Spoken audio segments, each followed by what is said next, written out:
আসসালামু আলাইকুম। ওয়ালাইকুম আসসালাম রহমতুল্লাহ। কি আজকে মাথা থেকে কিছু বের হচ্ছে?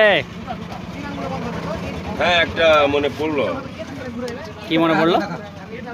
স্যান্ডেল ক্ষয়ের ব্যাপারটা। আচ্ছা আচ্ছা।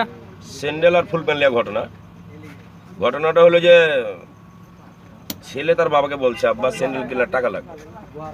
ক টাকা? 50 টাকা। 50 টাকা দিল, আবার দিলে 50 টাকা। 2 মাস পরে স্যান্ডেল ক্ষয়ে গেছে, আবার 50 টাকা চেয়েছে বাপের কাছ থেকে। কেনে রে? স্যান্ডেল কিনবো। মেলা দিন আগের কথা। 50 টাকা জোড়া স্যান্ডেল, মানে এখনকার সময় লয় রে এটা ঘটনা।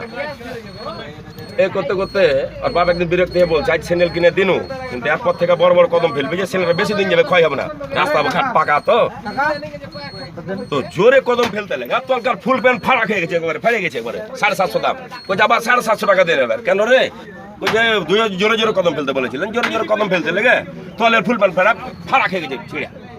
ওই যে আবার 50 টাকা নিয়ে যা বাবা, ছোট ছোট কদম ফেলিস, জোরে কদম ফেলিস না বাবা রে।